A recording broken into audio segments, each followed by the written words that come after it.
Simirano dari kelas 9B. Saya akan menjelaskan untuk remedial nilai keterampilan.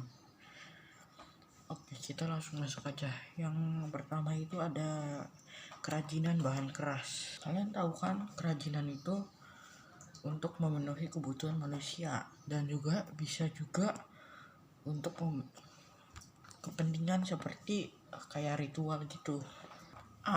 Prinsip kerajinan bahan keras. Yang prinsip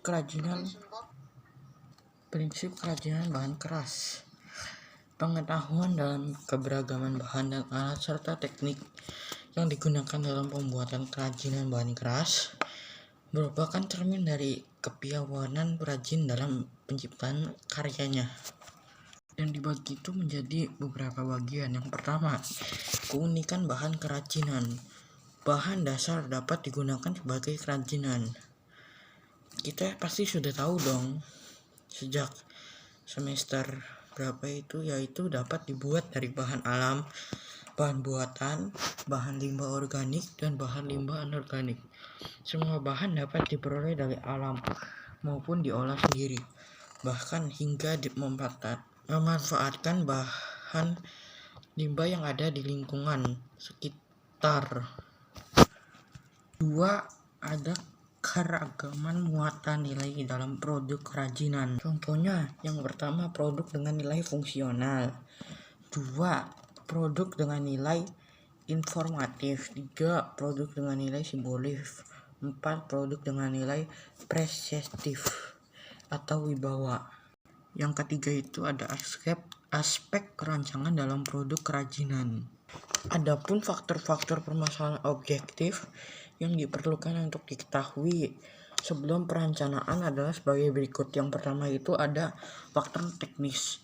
Yang pertama itu ada metode produksi yang handal, penerapan daya mesin atau manual, dan tingkat kemahiran sumber daya manusia. Yang kedua itu ada faktor ekonomis. Yang pertama, pemasaran yang tahan persaingan.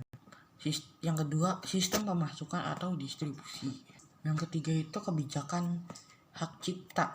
Terus yang ketiga itu ada faktor ergonomis, yaitu kenyamanan, keamanan, kesesuaian, kepraktisan. Keempat itu ada faktor sains dan teknologi. Kelima ada faktor estetika. Yang keenam itu ada kondisi lingkungan. Yang B, jenis dan karakteristik bahan keras. 1. Bahan keras alam. Bahan keras alam adalah bahan untuk karya kerajinan yang diperoleh dari alam sekitar dan merupakan sumber daya alam, baik hutan, bumi, maupun perairan Indonesia. Yang kedua itu bahan keras buatan.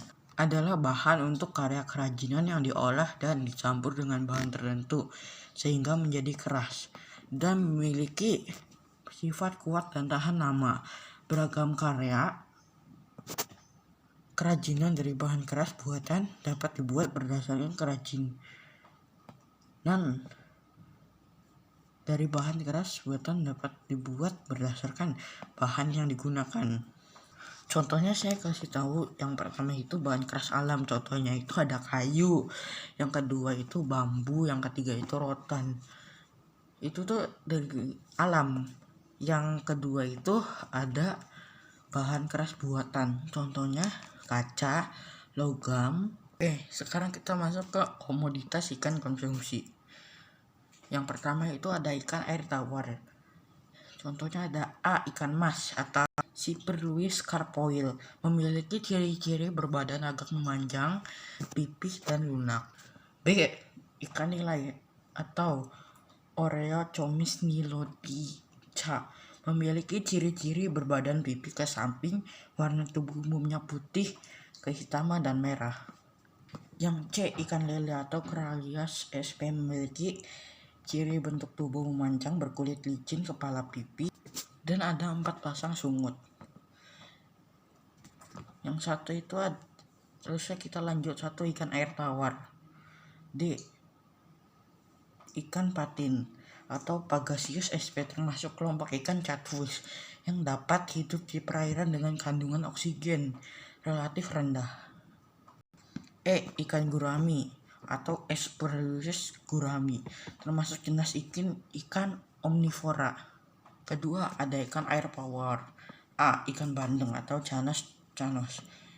Memiliki ciri-cirinya yaitu memiliki badan memanjang seperti torpedo dengan sirip ekor bercabang dan termasuk sebagai ikan perenang. Yang B, udang windu aktif bergerak dan mencari makan pada suasana yang gelap atau redup dan mempunyai sifat kanibal. 3. Ikan air laut. Ikan kakap putih atau Lates carofior, bentuk tubuhnya memanjang. Yang B, ikan kerapu atau Epeneperius, mempunyai moncong panjang memipit dan menajam, termasuk jenis ikan karnivora. Yang pertama, sarana dan peralatan budidaya ikan konsumsi bahan. 1.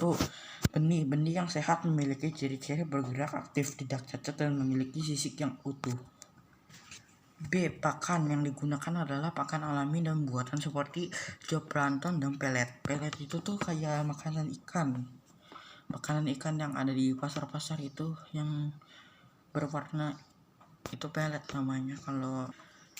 Oke, kita lanjut. C. Pupuk diperlukan untuk menumbuhkan tanah dasar kolam yang bertujuan untuk memperbaiki struktur tanah dan meningkatkan kesuburan. Yang D itu air sebagai media budidaya harus mempunyai persyaratan tertentu agar ikan dapat tumbuh dengan baik.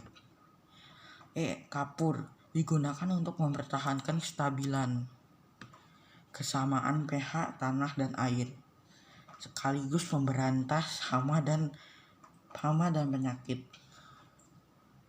F. Obat-obatan dapat diberi untuk pencegahan dan penanggulangan hama dan penyakit, bisa jenis alami dan buatan. Kolam merupakan suatu perairan yang luasnya terbatas dan sengaja dibuat agar mudah dikelola dalam hal. Yang B itu bak, digunakan sesuai dengan usaha budidaya dengan bahan pembuatan dari plastik atau terpal, fiber, dan beton.